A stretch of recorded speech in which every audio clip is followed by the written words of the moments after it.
Finally, Andrew Onana is Manchester United player. By this week, it will be over. He will become a Manchester United goalkeeper. Finally, Manchester United have gotten themselves a fantastic, fabulous, outstanding goalkeeper, a modern-time goalkeeper.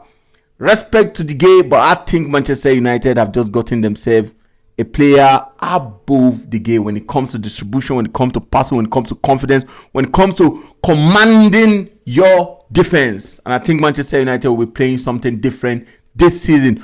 In this video, we'll be talking about Andrew Onana and how he's going to fit into Manchester United team. And also, we'll be talking about Rashford new deal. 5-year deal with whopping sum of £350,000. That's outstanding. Manchester United are making a statement. So please, if this is the first time of seeing this channel, subscribe, like, and on the notification button so that you can get everything about football. Thank you.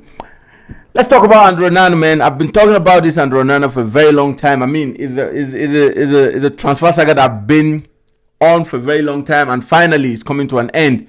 Manchester United have agreed with Inter Milan. The feed agreed, personal time agreed, everything, just little paperwork and everything will be done. They say it's about 99% done. It's about 99% done. So I think before the end of the week, man, Andrew Onana will become a Manchester United player. Deal signed, everything done and clean. That's it. And I can hit my chest and say Manchester United have gotten themselves a classic player, a classic keeper. You can't take anything away from him. He's such an outstanding keeper, especially when it comes to distribution. Respect to the game, but I think Ten Hag is ruthless. I think Ten Hag took the right decision by making sure that, you know what, the game, I don't want to. I don't like the way they did it, but I think that's one of the best way. Taking away the captaincy from Maguire, a very right decision again. In fact, Maguire should just go. And now getting a keeper that fit into his ideology, into his tactics, into his way of play. I think this is just amazing. I mean, a good thing again, he's from Africa, bro. He has played with him in Ajax before, and I think they will fit into each other perfectly. And I think he's going to define something different in Manchester United kind of play. Because I think the biggest problem Manchester United had last season, and I think the biggest problem Eric Ten Hag had last season, is the idea that we cannot build, or Manchester United cannot build from the back. They are not confident enough to build from the back. And it's not because the defenders are not good, it's because the keeper's feet was not just good, which is the game. In fact, you can basically say that Manchester United lost the FA Cup final because of the game. They lost the Europa League quarterfinal because of the game. In fact, in that second leg that Sevilla won 3-1, it's obviously because the game just fucked up in that game. And in that final that Manchester United lost 2-1 against Man City is because of the inconsistency of the game. And I think, even if I feel like Onana's hand are not like very, very good, like a first-class keeper when it comes to hand, but I think he's better ahead of the game. Respect to the game, man. I think he's better ahead of the game. And if Manchester United have a keeper like Edison of Man City, or Alisson of Liverpool, I think Manchester United will win the FA Cup last season, and I think they will even get to the final of the Europa League, to be candid. Manchester United have gotten themselves a very, very wonderful keeper, and I think he's going to do absolutely very, very well in Manchester United shirt, looking at what Manchester United have at their front as a defender and even at the middle of the park. When you have the likes of the Martinez, when you have the likes of Varane, you have the likes of Shaw, you have the likes of Wan-Bissaka or Dalot that can really hold ball, and they are confident enough to hold ball. Man, when you have Onana at your back, you will be absolutely calm and confident that you can collect the ball, move forward, and distribute absolutely very, very well. I watched his game against Man City. He was outstanding. I watched his game against Benfica. He was out of the world. There was a time he was in fact, he was almost at the center of the play. Onana is going to be a blessing to Manchester United, to candidate, and I think he's going to do absolutely very, very well in Manchester United. Do I think he's going to flop? No way. Do I think he's going to flop? I think he's going to come into this Manchester United. He's going to have over 200 caps for Manchester United. I think so. I absolutely think so. Man, we can't talk less of Andrew Onana. We can't, because he's a wonderful keeper.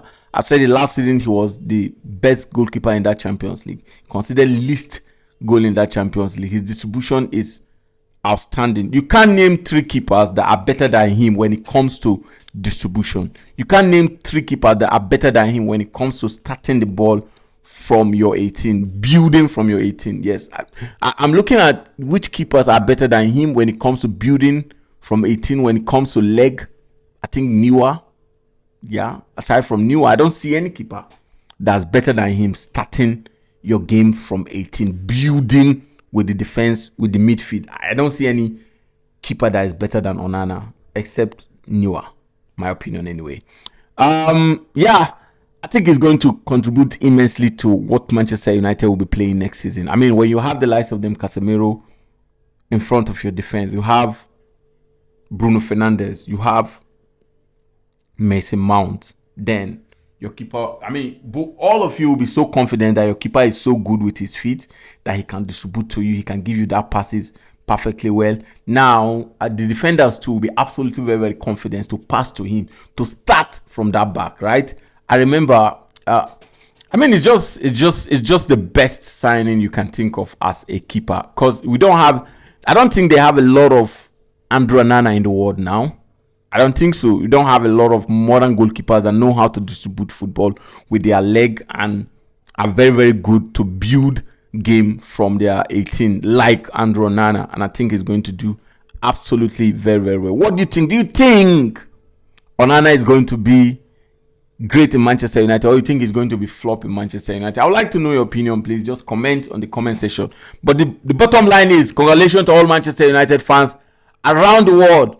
Andrew Onana deal is 99.9% done. By the end of this week, he will become a Manchester United player, done with his medical, and sign that paper as a Manchester United player. So all of the team, you need to watch your back. And I think the arrival of Onana very soon, with the arrival of a striker, just put Manchester United into contending for the Premiership, into challenging Manchester City. What do you think? Am I right? I don't know. Just let me know. Let's talk about Rashford, man. Marco Rashford has gotten himself a new deal for Manchester United. 5-year deal with £350,000. 375,000 euro. Bro, these guys are crazy. But I'm happy for him, because he's such a hard-working Manchester United player. He's red-blooded Manchester United player, and he's that kind of player that you want him to succeed in Manchester United. And knowing well that now he'll be playing for Manchester United until he's 30, I think it's a tremendous achievement for Manchester United. But I feel like he needs to do more. He needs to score more goals. He don't need to go into injury very, very much this season, because Manchester United are going to need him very well. And I'm happy that this deal is done very fast before even the season starts, knowing well that Rashford is one of the most important Manchester United player. So this deal will make him confident, will make him to play more, will make him to understand that they need to win more trophy for Manchester United. And by virtue of signing this deal, he will absolutely become a Manchester United legend before the end of his career, right? It puts him into that pedestal of players that are collecting huge money in Manchester United, and I think he deserves every penny that he's going to get, because he have worked so hard, especially last season, and even year before last, that he was playing for Manchester United with a lot of injury.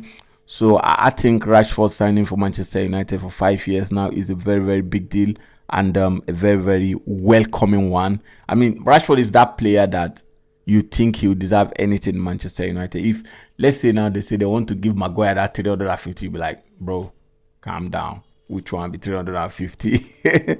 Yeah. That's it. Let's talk about Maguire, man. They've just stripped Maguire off his captain. He's no more Manchester United captain anymore. So the question now is, who do we think is going to be the next Manchester United captain? To me, I think Bruno Fernandes fits into that shoe absolutely very, very well. I think Bruno Fernandes is a leader, even if he complains a lot. And why he complains a lot is because he loves winning. And I think we need nothing less than the kind of Bruno Fernandes. And I think Bruno Fernandes have the winning mentality. He has the leadership mentality, he has the work rate mentality, and he knows how to play football very well. And I think what makes you a complete package leader is the idea that you know how you are technically good and your communication skill is outstanding. And I think Bruno Fernandes has this too, right? The biggest problem Maguire had was he was technically not good. He speaks well, but he was technically not good. And when you're not technically good in a team, people will not respect you as a leader. So I think Bruno Fernandes fit into what a complete leader is in Manchester United, and I think he's going to do absolutely very, very well. He's going to bring a lot of success into Manchester United. Maguire should be happy that at the end of the day he won the Carling Cup with Manchester United. I mean, he captained that team for a very long time, yeah, and it was a privilege given to him. I wish him all the best. If you want to stay, I think he's going to be like first, second, or third defender in Manchester United. I don't think he's going to start ahead of Varane. I don't think he's going to start ahead of even Luke Shaw. So that is kind of difficult for him, right? If I'm him, I think I'll just get a new club and move ahead. But if you look at Manchester United now, you think of who really deserve to be the captain of Manchester United. I'm thinking of like 3 players, right? I'm thinking of Bruno, I'm thinking of Casemiro, and I'm thinking of Rashford. But when you look at it theoretically and practically very well, you feel like Bruno Fernandes fit into that position absolutely very, very well, and he will settle down as Manchester United captain. He played more football than any other person last season, so I think he doesn't got injured easily too, and I think this is why he will fit into that. Casemiro would have fit into that too, but he's new. He got red card easily, so I don't think that. Rashford too, he's still young, and I think you playing forward doesn't fit you to be the captain of a club very, very well. So I think picking a player from the middle of the park, which is Bruno Fernandes, would fit into Manchester United captaincy. Who do you think would be better? Who do you prefer to be the captain of Manchester United? To me, Bruno Fernandes would be. Yeah, please, if this is the first time of seeing this channel, subscribe, like, and on your notification button. Thank you, and God bless.